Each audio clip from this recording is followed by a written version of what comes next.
প্রথমেই বলবো যে আমাদের প্রত্যেককে কিছু না কিছু কাজ করা উচিত। যার যতটুকু যোগ্যতা আছে সেই অনুযায়ী তাকে কাজ করতে হবে। মানে কথায় আছে, অলস মস্তিষ্ক শয়তানের কারখানা। আমরা কোনোভাবে অলস থাকবো না। যার শিক্ষাগত যোগ্যতা অনেক বেশি সে অনেক ভালো পজিশনে যেতে পারবেন, যার শিক্ষাগত যোগ্যতা কম সে একটু নিচের পজিশনে থেকে কাজ করতে পারবেন, যার শিক্ষাগত যোগ্যতা একদম নাই সে অন্য কোনো কাজ করতে পারবেন, হাতের তৈরি বিভিন্ন কাজ করতে পারেন। কিন্তু আমার মূল কথা হচ্ছে আমরা সবাই সবার জায়গা থেকে কোনো না কোনো কাজ করবো এবং কাজকে অনেক বেশি সম্মান করব।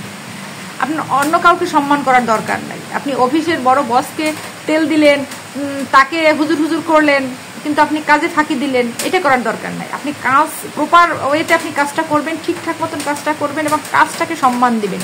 একটা সময় দেখবেন যে কাউকেই আপনার সম্মান দিতে হচ্ছে না, পুরো কোম্পানি আপনাকে সম্মান দিচ্ছে, বা যে ডিপার্টমেন্টে আপনি কাজ করেন না কেন ওই ডিপার্টমেন্ট আপনাকে সম্মান দিচ্ছে। কিন্তু আপনি যদি কাজটাকে সম্মান না করে কাজটাকে ফাঁকি দেন আর আপনার উপর ঊর্ধ্বতন যে কর্মকর্তা হোক বা বস হোক তাদেরকে তেল দিয়ে যাচ্ছেন, তাতে হলো কি আপনি কাজটা ঠিকঠাক মতো শিখতে পারলেন না এবং তেলবাজি করে হয়তো কিছুদিন, কিছু মাস, কয়েক বছর থাকা যায়, কিন্তু লং টাইম রান করা যায় না। কারণ অনেক বছর যদি আপনি ফাঁকিবাজিতে থাকেন আপনার জীবনটা পুরো ফাঁকিবাজিতে পড়ে যাবে, আপনি কিছুই শিখতে পারলেন না। এজন্য হচ্ছে কি আপনার কর্মটাকে সম্মান করতে হবে এবং যখন আপনি কর্মটাকে সম্মান করবেন এবং কাজে যখন ফাঁকি দিবেন না তখন আপনি খুব ভালোভাবে আপনার সেই যে কাজটাই করেন না কেন সেই কাজটা শিখতে পারবেন, অনেক বেশি দক্ষ হবেন আপনি আপনার কাজে। তখন যদি আপনার বস হোক বা আপনার কোম্পানি হোক, যে অন্য কোনো সেক্টরে হোক, সেই সেক্টর থেকে যদি আপনার চাকরিটা চলেও যায় আপনি তখন নিজেকে এত বেশি দক্ষ এবং যোগ্য তৈরি করে ফেলেছেন, তখন আপনার অন্য আরেকটা জায়গায় মানে চাকরির সুযোগ হবে বা জবের সুযোগ হবে বা যে কোনো আপনি অন্য জায়গায় একটা সুযোগ খুঁজে পাবেন, কারণ আপনি ভিতর থেকে দক্ষ। আপনার ভিতরে তো থাকা না, আপনার ভিতরে যদি সেরকম পদার্থ থাকে, যোগ্য পদার্থ, যে আপনি যোগ্যতা অর্জন করছেন, আপনি আপনার কাজটাকে সম্মান করছেন, যেটাই হোক, কেউ যদি হাতের কাজ শেখে, হাতের কাজটাও তার এত সুন্দরভাবে করতে হবে, নিপুণভাবে করতে হবে, পরবর্তীতে একটা কোম্পানি যদি তাকে বাদ দিয়ে দেয় সে অন্য আর একটা কোম্পানি তাকে নিয়ে নিবে। এর জন্য আমি মানে পুরো ভিডিওটার মধ্যে আমি বোঝাতে চেয়েছি যে আমরা আমাদের যে জায়গায় যে কাজটাই করি না কেন আমাদের কাজটাকে সম্মান করতে হবে। আমরা কাজটাকে সম্মান করলে আর কাউকে হুজুর হুজুর করতে হবে না, কারণ কাজটাকে সম্মান করলে আমি অনেক বেশি দক্ষতা অর্জন করতে পারবো।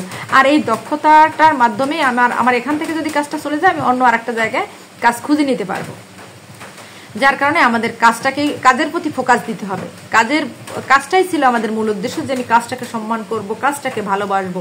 আমি কারো তেলবাজি করে আমি পা চেটে থাকবো না।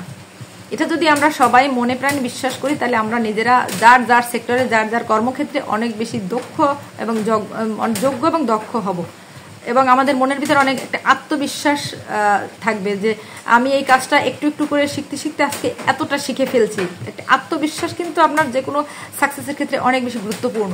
আত্মবিশ্বাস না থাকলে কিন্তু সামনে এগিয়ে যাওয়া যায় না। আমি এটা পারবো না, আমার দ্বারা এটা হবে না, এটা কিন্তু আসলে মানুষকে সামনের দিকে এগিয়ে নিয়ে যেতে বাধা সৃষ্টি করে। আর আমি বা আমরা যদি মনে করি যে আমার দ্বারা এটা হবে, আমি এটা পারবো, তখন কিন্তু মনোবল অনেক বেড়ে যায়। আর মনোবলই কিন্তু একটা মানুষকে সামনের দিকে এগিয়ে নিয়ে যাওয়ার জন্য সবথেকে বড় হাতিয়ার।